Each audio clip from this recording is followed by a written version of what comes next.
When it's time to complete your student's information update in PowerSchool, it will be helpful if the student is with you, and also gather a list of important phone numbers for your medical providers and your emergency contacts. Then you'll have everything you need to complete it as you go through.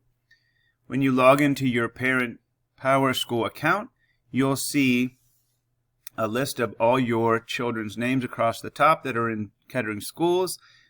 Choose the student that you're going to work on first. In this case, I've created kind of a dummy student just as an example. And then down at the bottom, you'll see a link that says Current Student Information Update, and then the school year that you're updating for. You may have to get past a screen that takes you to an authentication page where you enter that child's birth date. That's just a security thing to make sure that you have authorization to be updating this.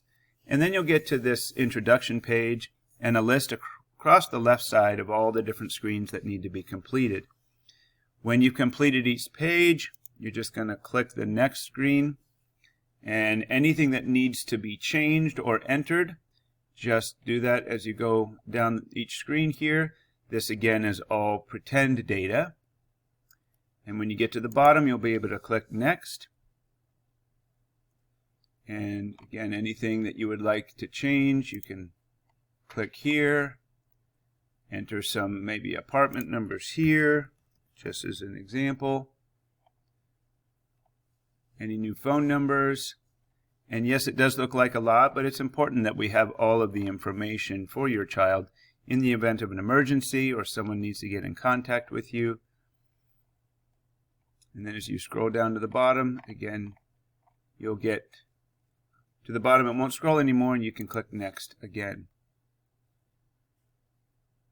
Enter emergency contacts.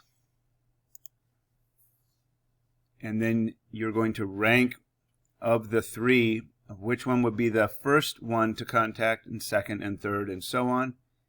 And continue on. Then you're going to enter some health history. Particularly important if the nurse at your school needs to see your child, that they have all the history in the event of something happening. Any information you put in here, as it says, confidential, just to the nursing staff and those that would be required to have it to take care of your child. This is information about your doctors, and you see how there's an explanation point here that you may only select one. You may actually continue on to the next screen as you do this. And here's why you'll want to have your child here. If you have a high school student, they need to agree that they have read and understand the student handbook. So they put their signature on this page by clicking yes.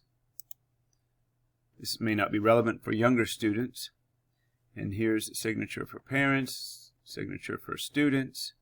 These are electronic signatures, of course. And then you'll come to a summary page where anything that's been skipped that needs to be done will be marked here in red. Things that are complete will be marked in green. And you can't actually submit it until everything is marked in green. So if you need to get information, good time to do that. You can always go back in and fill out the data after you get it. So hopefully this was helpful for you. If you need help with anything in PowerSchool, please get a hold of your child's school office.